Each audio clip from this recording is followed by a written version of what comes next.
Assalamualaikum warahmatullahi wabarakatuh. Selamat sejahtera, salam reformasi, salam perjuangan. Terima kasih kerana terus bersama dengan saya. Terima kasih kerana terus menyokong channel ini. Tuan-tuan, tolong share, tolong like, tolong subscribe.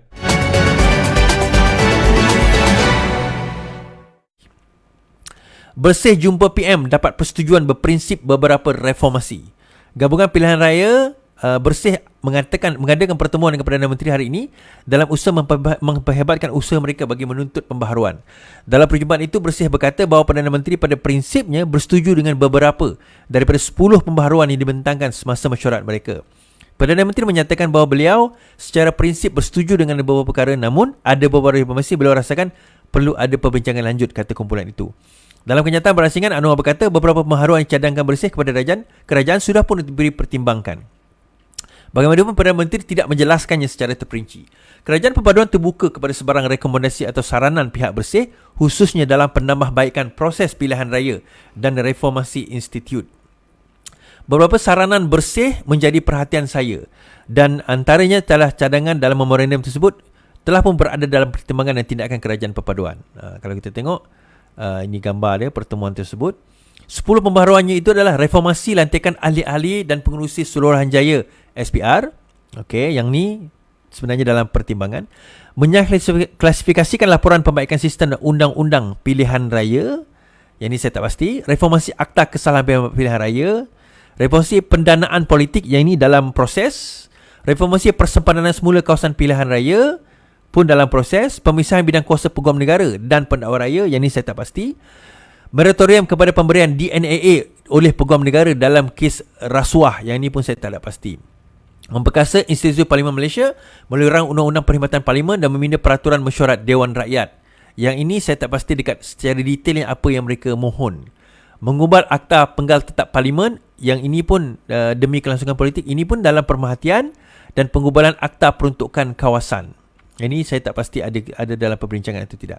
Kita dihubungi pengurusi Bersih Muhammad Faizal berkata antara perkara yang disetujui Perdana Menteri adalah mengenai pembaharuan terhadap kesalahan pilihan raya, termasuk mengaudit laporan keuangan calon sebelum hari penamaan. Pembaharuan lain disetujui termasuk mengasingkan peranan pendakwa raya dan peguam negara. Okey, yang ini disetujui lah melalui Akta Perkhidmatan Parlimen. Sementara itu, Jawatankuasa Pemandu Bersih dalam satu hantaran di media sosial memaklumkan pertemuan lebih sejam itu berjaya menyerahkan memorandum setebal 40 muka kepada Perdana Menteri. Ini termasuk 10 lampiran kertas-kertas kajian terperinci berkenaan cadangan-cadangan hasil libat urus dan kajian untuk memperkukuhkan peralihan demokrasi. Menurut Bersih, pentadbiran semasa mempunyai peluang keemasan untuk melaksanakan reformasi institut. Okey.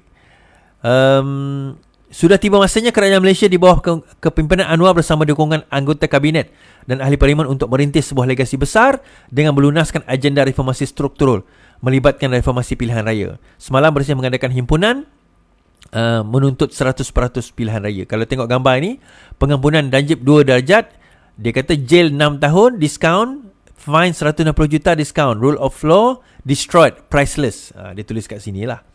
Tapi tak tahu Bersih faham ke tidak bahawa yang itu adalah bidang kuasa yang di Pertuan Agong.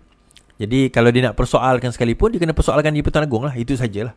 Kan, selain daripada itu kita tak boleh nak kata lebih-lebih sangat lah kan. Itu pun sudah dinyatakan. Dan bagi saya, bila kita berkata menuntut reformasi ni, saya bukan kata tak setuju. Sebab itu dalam Facebook saya kata, bila polis kata tak cukup notis lah apalah, saya kata bagi je lah. Bagi je kan. Bukan dia orang nak membawa kemudaratan pun kan. Dia kata nak hantar memorandum, hantarlah, tak ada masalah. Bagi saya, kata Perdana Menteri sendiri mengatakan bahawa kalau sekiranya ada cadangan yang baik nak dilaksanakan ataupun nak dicadangkan, beliau boleh terima, beliau boleh dengar. Dan ada perkara yang memang kita tak boleh nak laksanakan, sebab kata Perdana Menteri dalam pertimbangan dan sebagainya. Benda-benda macam. Tapi saya quite surprise bila Bersih sendiri tak menuntut supaya SOSMA dimansuhkan. That one tak ada dalam 10 perkara itu. Okay, so kita tengok sendirilah. Mungkin dia tak berminat ke, atau tak tahu ke, ataupun bukan dalam bidang mereka ke, saya tak pastilah. Tapi SOSMA itu bukan 10 perkara yang mereka, SOSMA dan juga Akta Hasutan bukan dalam 10 perkara yang mereka minta untuk dihapuskan. Terpulang kepada mereka. Baik.